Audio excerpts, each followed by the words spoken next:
Hey everyone, welcome back to Reprogrammed. This is going to be my Smith machine tutorial on the bench press. Now, a lot of trainers have an issue with bench pressing in a Smith machine because the Smith machine takes out the need for stability, but I say that's not a bad thing all the time. You need to understand that, again, it's not about good or bad, it's a different tool. Therefore, there's a different application, and based on what we're trying to build or adapt to, every tool can be the right tool if it's used correctly. So let's talk about that really fast. In the Smith machine, because we don't have to have stability, now I can actually put on a little bit more load if I want, and therefore increase the stimulus for strength.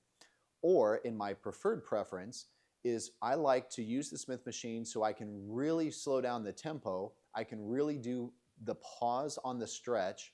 I can make sure I'm in proper position at all times, and therefore I'm actually getting a better stimulus response because of the control, and therefore I'm going to take out things like momentum and a bounce that you might find in a traditional bench press where you're just trying to get the bar up.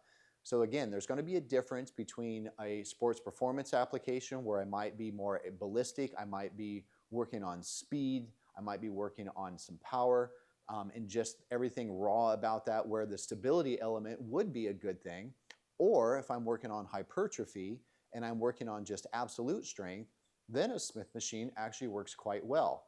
Ironically, I hadn't bench pressed in probably over half a year, and I was just focused on controlled Smith machine and some machine bench presses. And when I went back to my bench press, it actually was up in weight. Not only did I not lose anything, I actually gained, just because from previous, my body already knew how to bench press. I already had the stability. So I recommend starting with that first, but I can maintain, if not build, strength and size. And even though my body weight was down, I was able to produce more strength going back to the regular bench press with the additional work from a Smith machine. So again, it's not about right or wrong, it's about using the right tool at the right time for the right application. Okay, let's talk about setup. Your spotter arms are not going to be as applicable as, let's say, like the skull crusher that I've showed in a previous video, or our squat form, where again we can have a spotter. Because you still want to come down and touch the chest on the bench press, you might get lucky and be able to put the spotter so that literally in your right position you can have the spotter, so if you couldn't get the bar back up, you can hold it, but then you'd have to wiggle yourself out. Again, not a bad idea if you're alone, so always check your spotter arms with the Smith machine. However, what we're going to do here, same kind of bench setup. I want to make sure that my bench is underneath, but unlike the regular bench press setup where our eyes are underneath the bar because we're bringing the bar away from the rack, we have to get into a position where the bar is going to end up on my chest. So it's going to look more like this. I'm going to lie down and get into my position, but before I ever put any weight on the bar, I want to make sure that I am in the correct position where the bar hits. How do I know where that is? Well, that's going to be determined a lot by my hand position, because the wider I go, the more I'm going to be out here. The narrower I go, the more my elbows are going to be in here. So if I'm going to do a bench press, again, we're going to do this more thinking about different chest development, not so much tricep. Again, if I'm going to have a narrower grip, it's going to be more of a tricep focus naturally. A wider grip is going to take out a lot of the tricep, and it's going to make it more of a lat/chest exercise. But there's a diminishing point of returns when it comes to hypertrophy. So if we're looking at hypertrophy or getting the chest bigger for aesthetic purposes, we really want to find the position that allows for the greatest stretch, because the more stretch and the more tension we can put onto the chest in its lengthened position, the more stimulus and therefore the more development we're going to get. Whereas if the whole goal is just to bench press more weight, that's why you see a lot of the power lifters with that nice big wide grip, because the range of motion is very short and they're just trying to go down, touch, and come back up, because that's the name of the game. Get that weight up as easily and as more efficiently as possible and do as much weight as possible. But again, if we're looking for aesthetics, we want to create the most challenge. We want to put the most stimulus on the muscle so that the muscle is forced to grow and adapt. That is why you have to be controlled. That's why you cannot just do your sets and reps. You have to watch your form, because your form is going to dictate your biomechanical position and therefore the greatest amount of stretch.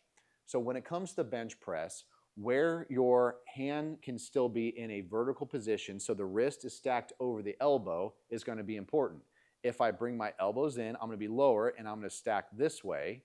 If I'm wider, I'm going to be stacked this way. But the point is at what level of the chest. If we want to work more in the upper chest, instead of raising the hands up, because that's going to be a lot more pressure on the shoulder, I'm going to recommend still staying at about that 90-degree at the elbow and about 45 degrees away from the lat. Again, that would be 90, that would be 0, that would be about 45 degrees, and I'm going to press right here, keeping a vertical. So if I'm in that elbow position, let's say I start here and I raise to 45, my shoulders are locked in, lats down.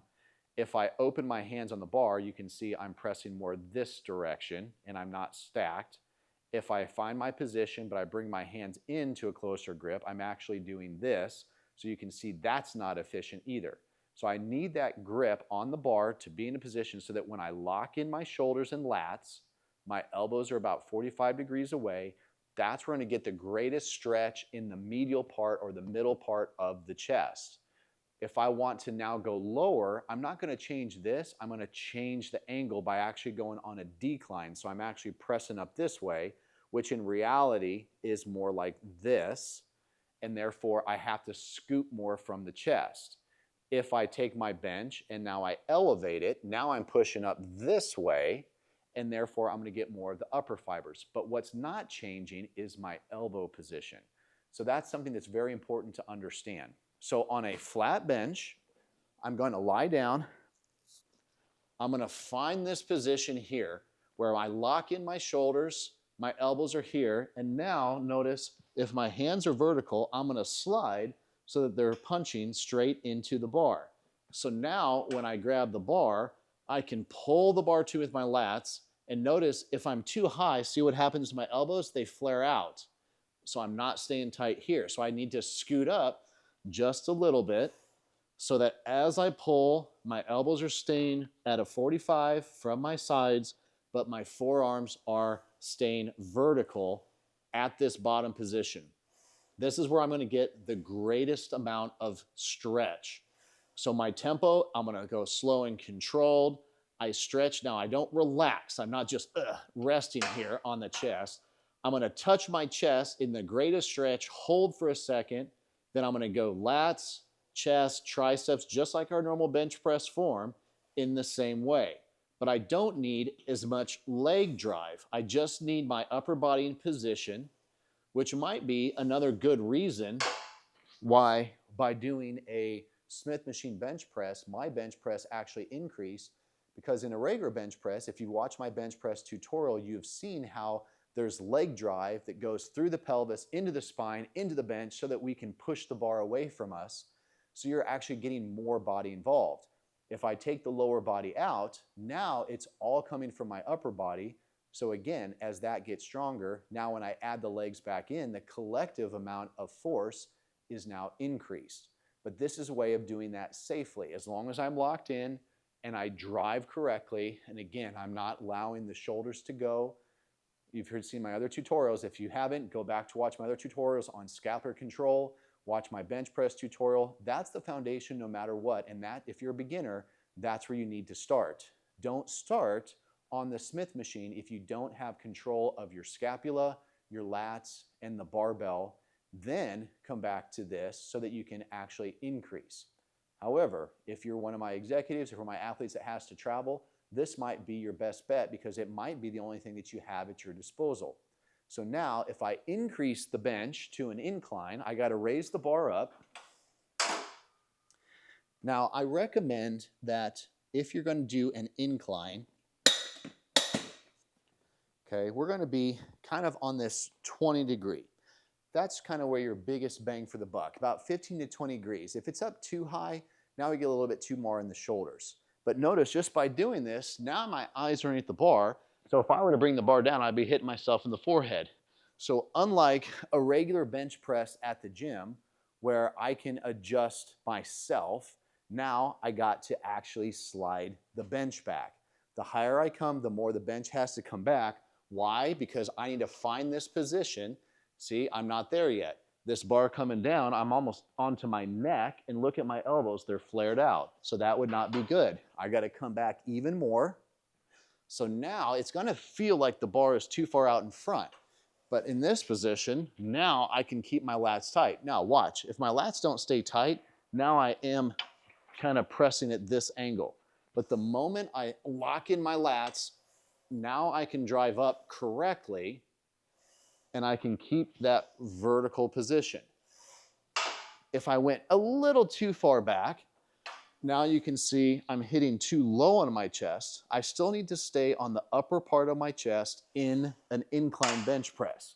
So again, I'll bring it back out just a little bit. I'm gonna lock in my lats, and now see I'm touching the top part of my chest, but my elbows are still staying at that exact 45 degree. My forearms are staying vertical. I'm getting that perfect stretch right here. Good stretch. Notice I'm not resting. This is as much as I can do. And then I drive, same thing. I'm gonna go lats, chest, tricep into my drive. So that's going to be my Smith machine, flat bench, and incline bench. Give it a shot.